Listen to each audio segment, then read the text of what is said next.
Okay, you will see that what about the role term and the mean value term. What does it mean? You will see that many of the results of this unity depending on one central fact dhugaa jiru tokko irratti kan hundaa'e, which is called maal jennaan jedhaa maal jennee yaamna mean value term jennee yaamna jedhe. But to arrive through to arrive at the mean value term here you being with special case of mean value term called the Rolle's theorem, named after the 17th century jara ola torbaffaa booda jechuudha. After what? After the 17th century French chemistry Michael Rolle's jedhamu jechuudha. This result implies that if f is continuous on the given interval kan nama jedhutti and maal jedha f of a equal to f of b then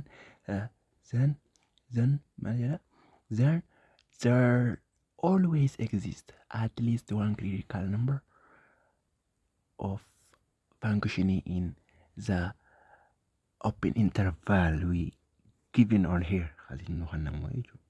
So it's given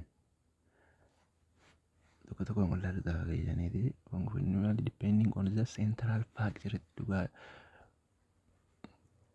centrally bu'uura walakkaa isaarra central the mains of fact dhugaa jiru balumatti arrive eeginni deeme booda jechuun yaa'insa arrive gije jedhu mala at the mean value theorem you being what is with special case of the mean value theorem addatti mean value theorem tokko fakkeenyaaf asirraa kaafnee kan laallu activity 4.3 look at the following graphs and answer question of below is asirra kenna kana laaltee deebisee in all cases f of a equal to f of b f of n equal to f of b isaan hunda keessatti find coordinate point on each graph at which horizontal tangent line occur bakki horizontal tangent line occurring bakki itti ta'e barbaade coordinate fakkeenyaaf ammaa asitti yoo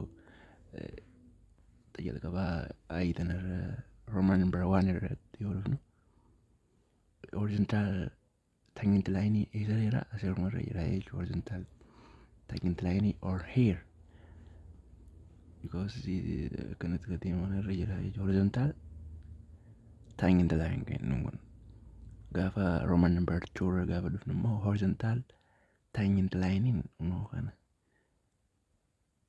asirra jira.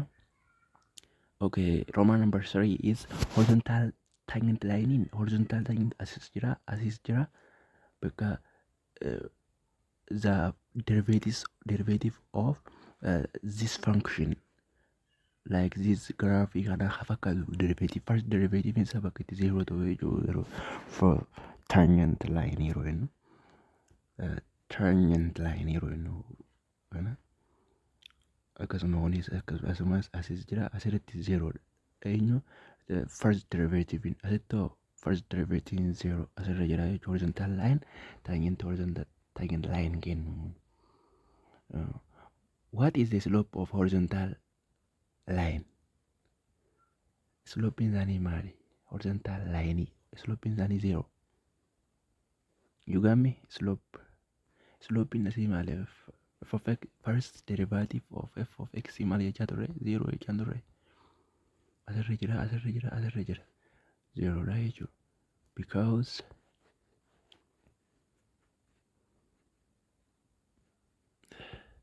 amma fakkeenya amma jalqaba asirra asiin amma positive onni yeroo asiin akka ol deemu positive gaafa asiin gaddiiboo as gubbaa 0 dha asitti 0 dha innee jira asiin akkatti itti ol deema maal ta'a deemu jira tokko asiin guddaadha jechuudha asitti 0 dhage asiin hoo maal ta'a deema jechuudha negative because 0 negatiivaa fi positiivii gidduu jirti. Because 0 is between positive, between negative number and the positive number. It makes 0 assume as jirti jechuudha. Because negative fi positive gidduu maaliif 0 ni jirti. Fakkeenyaaf amma sarara lakkoofsaa yoo qabne sarara asiin yoommoo positive asiin 0 jaa asiin 1 2 3 jechaa akkas itti fufaa asiin -1 -2 akkana jechaa asiinis itti fufaa bifa kanaan akka itti fufaa saniifuu 0 is 0 jechaa achi gidduun ni jirti 0. How do you relate slope of tangent line to derivative? Kana wajjin akkamitti wal fidde? Derivative is equal to the tangent line wajjin wal gala derivative first derivative hin jechuudha. It's noun on beekamaadha. Because tangent yeroo jennu maal jechuudha?